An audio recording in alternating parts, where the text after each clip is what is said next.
नमस्कार. आपल्या सगळ्यांचे महाराष्ट्र सोशल न्यूज चॅनलमध्ये हार्दिक स्वागत. चला वळूया तर एका नवीन बातमीकडे. आजची बातमी.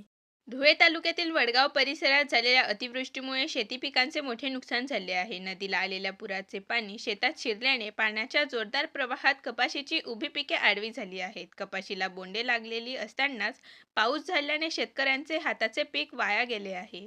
पुंजू पाटील आणि धुडकू पाटील यांच्यासह अनेक शेतकऱ्यांचे मोठे आर्थिक नुकसान झाले असून प्रशासनाने तातडीने पंचनामे करून आर्थिक मदत द्यावी अशी मागणी शेतकऱ्यांनी केली आहे. शेतकरी श्री हेमंत पुंजू पाटील. तरी आमच्या शेतीचे रात्री महापूर आल्याने शेतीचे पूर्णपणे अतोनात नुकसान झाले आहे. शेतीचे बांध बंदिस्त फुटून पूर्ण शेतीची माती वाहून गेलेली आहे. तरी मे महिन्यामध्ये कपाशीची लागवड केलेली होती. आज जुलै ऑगस्ट येऊन गेला तरी आज या महापुरामुळे शेतीचे पूर्णपणे नुकसान झाले आहे. तरी शासनाने पंचनामे करून सर्वतोपरी मदत करावी ही नम्र विनंती. हे शेतकरी वडगाव येथील रहिवासी ते रात्री अचानक बेधुंद पाऊस आल्यामुळे नदीला मोठा पूर आला. त्याच्यामुळे माझ्या शेतीचं फार मोठं नुकसान झालेलं आहे.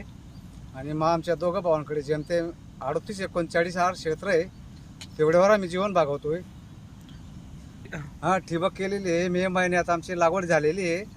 तर जसं तसं आम्ही मजुरी करून आम्ही शेतीला खर्च पुरवलेला आहे. पण त्याचा अभावी आम्ही शासनाकडे काहीतरी आम्हाला भरपाई मिळाली. आणि शेतीची कमीत कमी 1 फूट माती वाहून गेलेली आहे.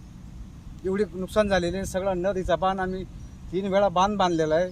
तो बांध बी फुटून वाहून गेलेला आहे पाण्यामुळे. आणि लघु सिंचनचा बांधाऱ्यामुळे आमचं जास्त नुकसान होत आहे. बातमी आवडल्यास चॅनलला लाईक व सबस्क्राईब करा व दररोज अशा नवनवीन बातम्या पाहण्यासाठी चॅनलला फॉलो करा. धन्यवाद.